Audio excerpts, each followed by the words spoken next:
में इसी मनुस्मृति का कानून है कि ब्राह्मण कोई भी कुकर्म करे, हत्या करे, बलात्कार करे, पाप करे, वो दंड का भागी नहीं है। लेकिन 1919 में जब ब्रिटिश गवर्नमेंट ने एक कानून लाया कि भारतवर्ष में नहीं 1918 में भारतवर्ष में समान अपराध का समान दंड मिलेगा, और 1919 में जब यहाँ पर जब वही ब्रिटिश गवर्नमेंट ने एक कानून लाया कि ब्राह्मण को जज नहीं बनने दिया जाएगा क्योंकि ब्राह्मणों में न्यायिक चरित्र नहीं है। आज देख लीजिए देश में क्या हो रहा है। मनुष्य जो आपके हाथ में है इसको आप मानते हैं कि नहीं है? दुर्गा सप्तशती को आप पढ़कर बताइए ना भाई कितना सत्य है। आप बुद्धिजीवी है, आप पढ़े लिखे लोग हैं, ये कैसे हो सकता है? आप खुद पढ़िए, समझिए। सर महिषासुर की उत्पत्ति किनके गर्भ से हुई थी सर?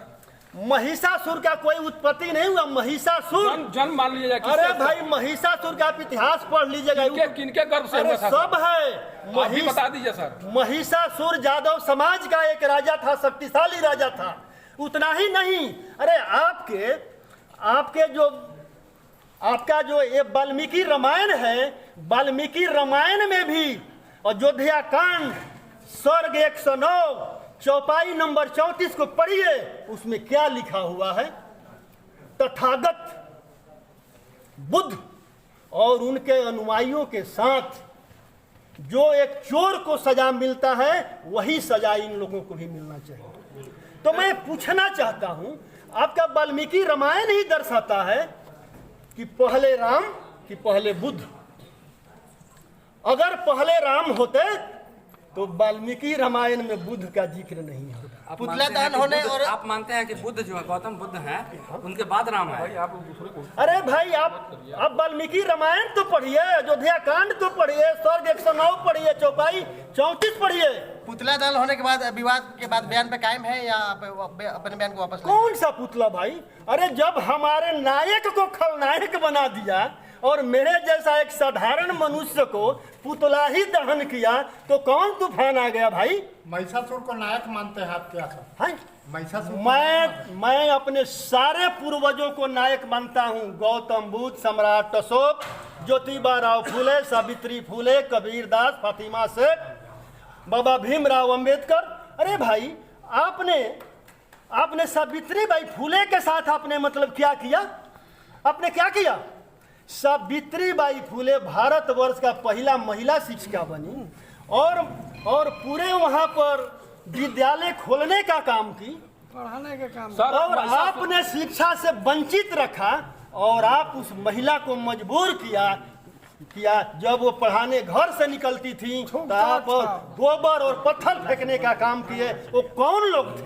और आज जो सत्ता में बैठे मनुवादी लोग हैं वो कहते हैं कि भारत का मुसलमान हमारा दुश्मन है, हिंदू सब एक हो जाओ।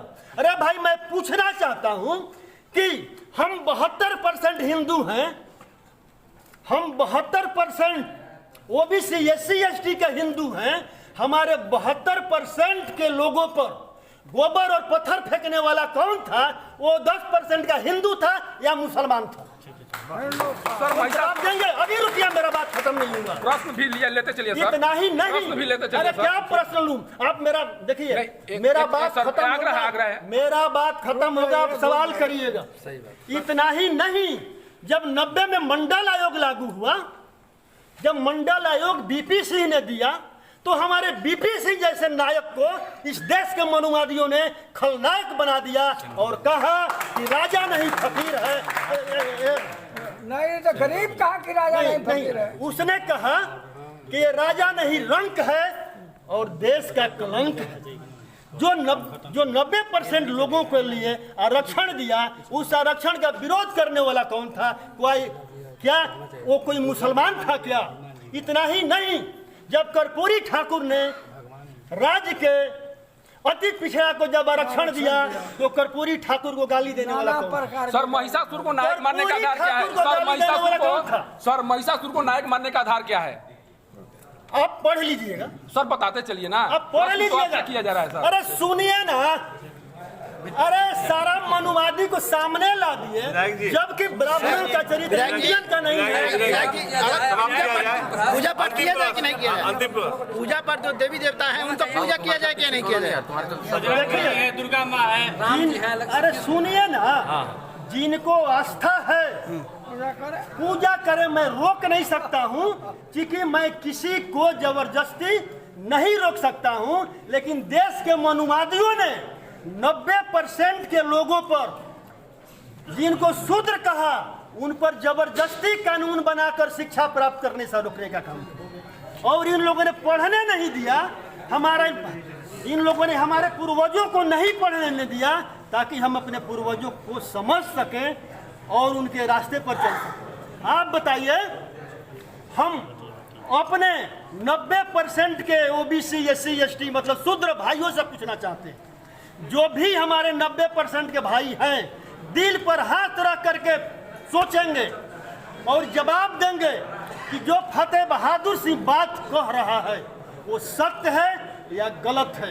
ये बात मनुवादी समझ रहा है कि फतेह बहादुर ने जो भी बात कह रहा है वो सत्य है और तथ्यों के साथ कह रहा है।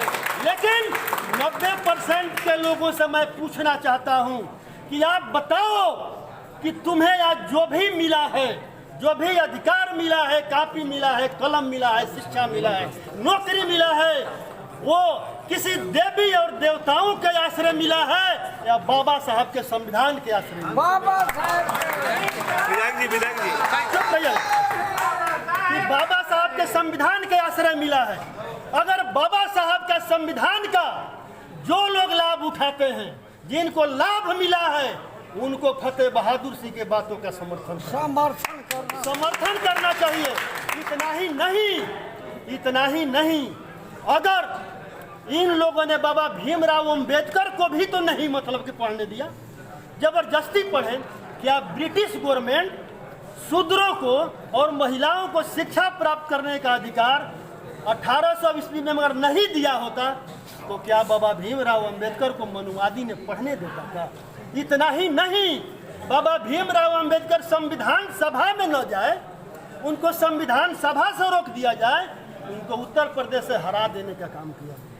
तो बाबा भीमराव अंबेडकर को संविधान सभा में भेजने का काम किसने किया? वेस्ट बंगाल का मुसलमानों ने बाबा भीमराव अंबेडकर को संविधान सभा में भेजने का काम किया। आप बताइए कि मुसलमान ने कब हमारे साथ दुश्मनी किया और कब हमारा साथ नहीं दिया है? और हमारे किसी भी जो हमें अधिकार मिला है, उस अधिकार का विरोध किसने किया है? मुसलमान किया है या देश का मनुवादी किया है या आरएसएस वालों ने किया है? और जो यही नहीं, आज हमारे 72% जो हिंदू भाई हैं, जो ओबीसी, एससी, एसटी हैं और प्लस अल्पसंख्यक मिला करके 90%। मैं 90% भाइयों के लिए एक आह्वान करना चाहता हूं, पूरे देश के भाइयों के लिए, कि आप बताइए, देश में पूर्व काल से ही दो विचारधारा चलते आया है। एक मनुवादी विचारधारा है जो कहता है कि तुमको जानने का जरूरत नहीं है, जो मैं कहता हूं चुपचाप उसको मान जाओ। और मानववादी विचारधारा है जो कहता है कि कोई भी चीज मानने से पहले अच्छी तरह जान लो भाई, नहीं तो धोखा खाओगे और पूर्व से धोखा खाते हैं। उसी प्रकार 14 में हमारे प्रधानमंत्री ने आए और उन्होंने कहा, 14 में प्रधानमंत्री आए और घूम घूम कर कहा कि मैं ओबीसी माँ का बेटा हूँ। और पूरे देश के ओबीसी ने मान लिया कि भाई नरेंद्र मोदी जी से बढ़िया ओबीसी का हितैषी नहीं हो सकता है, और पूरे देश के ओबीसी ने मिलकर प्रधानमंत्री हो गया। लेकिन ये नहीं सोचा ओबीसी, और उस गौतम बुद्ध को उपदेश को ओबीसी ने मतलब कि भूल गया, जो गौतम बुद्ध ने कहा था, जो किताबों में लिखा है उसको सत्य मत मानो, जिसको बहुत सारे लोगों ने कह रहा है उसको भी सत्य मत मान लेना। तुम चिंतन करना, मंथन करना, और जिसे तुम सत्य समझते हो उसी को सत्य। लेकिन अभी हो नहीं गया। लेकिन नरेंद्र मोदी जी ने कहा कि मैं ओबीसी माँ का बेटा हूँ, और उसी मन से कहते हैं कि मैं 11 साल की उम्र में घर छोड़ दिया, और 1949 में उनका जन्म होता है, और 11 साल की उम्र में घर छोड़ते हैं। कितना हो गया? 1960। उसी मन से कहते हैं कि मैं 35 वर्ष भीख मांग कर गुजारा किया। कितना हो गया? 95। जबकि 90-91 में मंडल आयोग जो बना था, और जो मंडल आयोग के तहत आरक्षण मिला था, आरक्षण के खिलाफ जो दिल्ली से कमंडल चला था, उस कमंडल का संयोजक थे नरेंद्र मोदी। क्या ओबीसी वालों ने सोचा इस बात को कि जो ओबीसी है, वो ओबीसी के आरक्षण का विरोध कैसे कर सकता है? इतना ही नहीं, जब अपने मुंह से वो सारी बात कबूल कर रहे हैं, और फिर बीच में कह रहे हैं कि मैंने ट्रेन में चाय बेचा, मैं प्लेटफार्म पर चाय बेचा। अरे भाई, 11 साल की उम्र में आपने घर छोड़ दिया, 35 वर्ष भीख मांगा, और अभी ग्रेजुएट, बीएड, पीएचडी तक का सर्टिफिकेट भी दिखा रहे हैं। कब किया भाई तुमने?